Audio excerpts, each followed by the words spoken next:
अफ्तार का वक्त करीब था और मोहल्ले की गलियों में एक अजीब सी खामोशी फैली हुई थी। रमजान के दिनों में आमतौर पर उस वक्त हर घर में चूल्हे जल रहे होते हैं और खानों की खुशबू फिजा में फैल जाती है। मगर उस दिन मेरे दिल में अजीब सा बोझ था। मैं बेरोजगार था और कई महीनों से काम की तलाश में दर दर की ठोकरें खा रहा था। घर में जो थोड़ी बहुत जमा पूंजी थी वो भी खत्म हो चुकी थी। मेरी बीवी ने बड़ी मुश्किल से उस दिन के लिए थोड़ा सा अफ्तार का सामान तैयार किया था। एक प्लेट में चंद पकौड़े थे और एक गिलास में शरबत रखा होगा। हम दोनों जानते थे घर में इसके अलावा कुछ भी नहीं बचा। मैं दस्तरखान के पास बैठा अजान का इंतजार कर रहा था, मगर दिल में बेचैनी थी।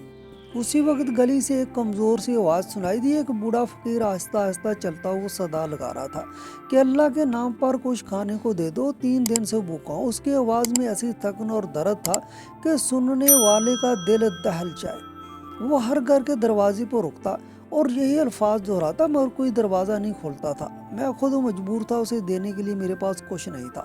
मगर मुसलसल उसकी आती आवाज़ों ने मुझे मजबूर किया। मैं उठकर दरवाजे के सामने आ गया। मैंने दरवाजे की जुरी से बाहर जाकर देखा। वो बूढ़ा बहुत कमज़ोर था। उसके कपड़े पुराने और गर्द से हटे हुए थे। उसके हाथ कांप रहे थे और चेहरे पर भूख साफ नजर आ रही थी। वो आहिस्ता आहिस्ता चलते हुए हमारे दरवाजे के सामने आकर रुक गया और फिर वही सदा लगाई कि अल्लाह के नाम पर कुछ खाने को दे दो। मेरा दिल बुरी तरह बेचैन हो गया। मैं जानता था कि हमारे पास सिर्फ यही अफ्तार है और अगर मैं ये दे दूं तो हमारे लिए कुछ नहीं बचेगा। मैं चंद लम्हे खामोश बैठा रहा। मेरी बीवी ने मेरी तरफ देखा और शायद मेरे दिल की हालत समझ गई। उसने आहिस्ता से कहा, अगर दिल कहता है तो दे दो, अल्लाह बड़ा कारसाज है। मैंने बगैर कुछ कहे प्लेट उठाई और दरवाज़ा खोलकर बाहर आ गया। वो बूढ़ा मुझे देखकर रुक गया।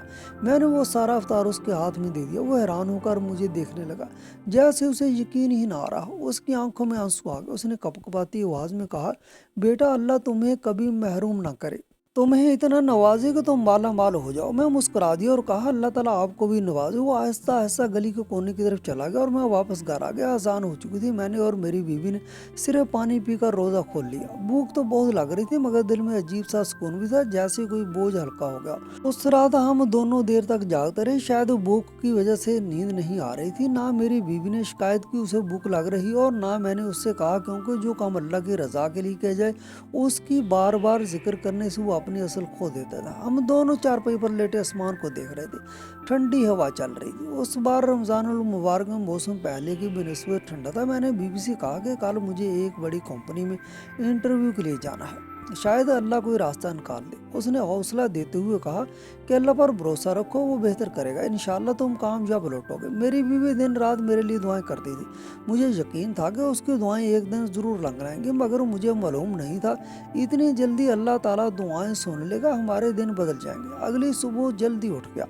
मेरे पास पहनने के लिए सिर्फ एक साफ मगर पुराना सा कपड़ा था। मैंने उसे इस्त्री किया और तैयार हो गया। दिल में थोड़ी घबराहट भी थी, क्योंकि ये बहुत बड़ी कंपनी थी और मुझे उम्मीद कम ही थी कि वो मुझे नौकरी देगा, क्योंकि मैं सरकारी स्कूल कॉलेज से पढ़कर डिग्री की मुकम्मल की थी। लोगों के पास बड़े बड़े प्राइवेट कॉलेज यूनिवर्सिटियों की डिग्रियाँ थी, मगर मैंने हिम्मत नहीं आ रहा। मैं वक्त से पहले कंपनी के दफ्तर पहुंच गया। इमारत बहुत बड़ी और शानदार थी। दरवाजे पर सिक्योरिटी गार्ड खड़े थे और अंदर बहुत से लोग आ जा रहे थे। मैंने अपने कागजात संभाले और अंदर चला गया। इस्तकबालिया पर बैठे शख्स ने मेरा नाम लिखा और कहा कि आप इंतजार करें। मैं वहाँ खड़ा रहा, मगर बहुत नर्वस था, क्योंकि देर बाद एक मुलाजिम आया और मुझे एक बड़े कमरे की तरफ ले गया और उसने दरवाज़ा खोला और कहा कि मालिक साहब आपसे मिलेंगे। मैंने पसीना पूछा और दरवाज़ा खोला और अंदर दाखिल हुआ। कमरे के दरमियान एक बड़ी मेज़ थी और उसके पीछे एक बावकार आदमी बैठा था।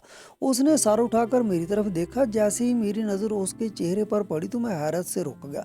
मेरी आंखें खुली की खुली रह गईं, क्योंकि वो आदमी कोई और नहीं बल्कि वही बूढ़ा फकीर था जिसे मैंने कल अपना अफ्तार दिया था, और वो अब बिल्कुल मुख्तलिफ नजर आ रहा था। साफ सुथरा सूट पहने हुए वो एक बावकार और अमीर आदमी लग रहा था। वो मुस्कुराया और बोला, आओ बैठो। मेरी समझ में नहीं आ रहा था कि ये सब क्या हो रहा है। फिर अपने आप को मलामत करने लगा, भला कहाँ वो फकीर और कहाँ ये साहब, हो सकता है इनकी शक्लें आपस में मिलती हूँ। वैसे भी सुना है दुनिया में एक शक्ल के 7 इंसान होते हैं। खुद को तसल्ली थी, मगर सामने बैठे इंसान को देखकर अब भी मैं शशोपंज का शिकार था। मैं कुर्सी पर बैठ गया, मगर अभी तक हैरत से उसे देख रहा था। वो हल्के से मुस्कुराया और बोला, शायद तुम मुझे पहचान गए हो। बात करने का भी वही अंदाज था और एक खास बात, उस फकीर के चेहरे पर जख्म का निशान था और वही निशान इस साहब के चेहरे पर भी था। मैंने धीरे से डरते डरते कहा, जी आप वही हैं जो कल हमारे मोहल्ले में फकीर बनकर आए थे? वो हंस पड़ा और बोला, हाँ बिल्कुल, मैं कभी कभी शहर के मुख्तलिफ इलाकों में बेस बदल कर जाता हूँ ताकि लोगों के असल रवैये देख सकूँ। कल मैंने देखा कि पूरे मोहल्ले में किसी ने मेरी मदद नहीं की, मगर तुमने अपना सारा इफ्तार मुझे दे दिया। हालांकि तुम खुद भी अमीर नहीं लगते थे। मैं खामोश बैठा रहा। जिन जिन लोगों के घर इंटरव्यूज लेटर भिजवाए गए थे उन सब के दरवाजे पर मैं बेस बदल कर गया, मगर हर जगह से मायूसी हुई। वो कुछ लम्हे मुझे देखता रहा, फिर बोला, मुझे ऐसे ही ईमानदार और रहमदिल आदमियों की तलाश होती है। फिर उसने मेज पर रखी फाइल बंद की और मेरी तरफ देखकर कहा, इस कंपनी में नौकरी के लिए बहुत से लोग आए थे, मगर मुझे जैसे इंसान की जरूरत थी तुम हो। इंटरव्यू तो फॉर्मेलिटी है, तुम तो काले इम्तहान में कामयाब हुए थे। जब आपने इफ्तारी मुझे दे दी थी, जिस सुनकर मेरी सांस से रुकी। उसने मुस्कुराते हुए कहा, आज से तुम इस कंपनी में काम करोगे और तुम्हारी तनख्वाह इतनी होगी तुम्हें कभी किसी के सामने हाथ नहीं फैलाना पड़ेगा। मेरे दिल में बेख्तियार अल्लाह का शुक्र अदा करने का जज्बा पैदा हुआ। मुझे उस वक्त पहली बार यकीन हुआ कि अगर इंसान सच्चे दिल से किसी भूखे की मदद करे तो अल्लाह उसके लिए ऐसे दरवाजे खोल देता है जिनका इंसान तसव्वुर भी नहीं कर सकता। मैं कुछ लम्हों तक खामोश बैठा रहा, क्योंकि मुझे यकीन नहीं आ रहा था कि कल जिस शख्स को मैंने अपने हाथों से इफ्तार दिया था वो आज इस बड़ी कंपनी का मालिक बनकर मेरे सामने बैठा है। वो मेरी हैरत को देखकर हल्का सा मुस्कुराया और फिर कुर्सी से टेक लगाकर बोला, मैं जानता हूँ तुम्हारे दिल में बहुत से सवाल होंगे। मैंने आहिस्ता से कहा, जी वाकई मुझे समझ नहीं आ रहा जी सब क्या है। वो बोला, मैं तुम्हें सब बताता हूँ। मैं इस कंपनी का मालिक हूँ, मगर मुझे हमेशा ये जानने की ख्वाहिश रहती है कि मेरे साथ काम करने वाले लोग असल में कैसे हैं। अक्सर लोग सामने कुछ और होते हैं और पीछे कुछ और होते हैं। कई बार मेरी कंपनी के एम्प्लॉयज ने मुझे धोखा दिया, इसलिए मैं कभी कभी बेस बदल कर इन लोगों के पास जाता हूँ अगले दिन जिनका इंटरव्यू होता है। कल मैं तुम्हारे मोहल्ले में भी इसलिए गया था। मैंने कई घरों के दरवाजे पर आवाज़ लाई, मगर किसी ने दरवाज़ा नहीं खोला। कुछ लोगों ने पर्दा हटाकर देखा और फिर वापस बंद कर लिया। मगर जब मैं तुम्हारे दरवाजे पर आया तो तुमने बगैर कुछ पूछे अपना सारा इफ्तार मेरे हाथ में रख दिया। तुम जानते थे कि इसके बाद तुम्हारे पास कुछ नहीं बचेगा, फिर भी तुमने मुझे खाली हाथ नहीं लुटाया। उस वक्त मैंने दिल में फैसला कर लिया था कि मुझे ऐसे ही आदमी चाहिए जो दूसरों का दर्द समझता हो, काम के साथ मुखलस हो, जो अपने मुंह का नवाला दूसरों को खिला सकता हो, उसकी ईमानदारी पर शक नहीं कर सकता। मैं खामोशी से उसकी बात सुनता रहा। उसने मेज पर रखा पानी का गिलास उठाया और एक बूंद लेकर बोला, तुम्हें शायद मालूम ना हो, मगर उस कंपनी में काम करने के लिए लोग बड़ी बड़ी सिफारिशें लेकर आते हैं। बहुत से पढ़े लिखे लोग भी आते हैं, मगर मैं सिर्फ डिग्री नहीं देता, मैं इंसानियत भी देखता हूँ। और कल मैंने तुम में वो चीज़ देखी जो बहुत कम लोगों में होती है। जो सुनकर मेरी आंखों में नमी आ गई। मैंने कहा, साहब मैंने तो बस एक भूखे इंसान को खाना दिया था, इसमें कोई बड़ी बात नहीं थी। वो मुस्कुराया, बोला, नहीं यही तो बड़ी बात है, क्योंकि अक्सर लोग यही छोटी सी बात नहीं कर पाते। फिर उसने अपने सामने रखी फाइल खोली और बोला, तुम्हारा इंटरव्यू अब खत्म हुआ, समझो मैं तुम्हें फौरन नौकरी दे रहा हूँ। तुम शुरू में हमारे गोदाम के शोबे में काम करोगे, मगर अगर तुमने ईमानदारी से काम किया तो आगे बढ़ने के बहुत मौके होंगे। मैंने बेख्तियार कहा, साहब मैं पूरी मेहनत करूंगा। उसने सर हिलाया और कहा, मुझे यकीन है कि तुम जरूर करोगे। फिर उसने एक कागज निकाला और उस पर कुछ लिखकर मुझे दिया। उसमें मेरी तनख्वाह लिखी हुई थी। जब मेरी नजर उस रकम पर पड़ी तो मेरी आंखें हैरत से फैल गईं, क्योंकि वो मेरी तवक्को से कहीं ज्यादा थी। मैंने कभी एक साथ इतनी बड़ी तनख्वाह के बारे में सोचा भी नहीं था।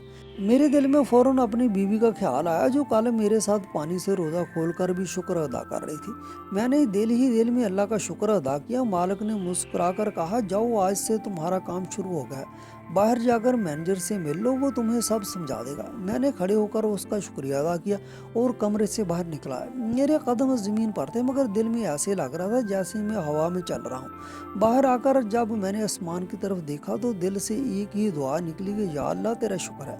उस दिन के बाद मेरी जिंदगी बदलने लगी। मैंने पूरी मेहनत और ईमानदारी से काम करना शुरू कर दिया। कंपनी के लोग भी मेरे काम से खुश रहने लगे। चंद महीनों बाद मुझे पहले से बेहतर ओहदा दे दिया गया। मेरी तनख्वाह भी बढ़ गई। अब मेरे घर के हालात पहले जैसे नहीं रहे थे। घर में सुकून आ गया था और मैं अपनी बीवी के साथ पहले से ज़्यादा खुश रहने लगा था।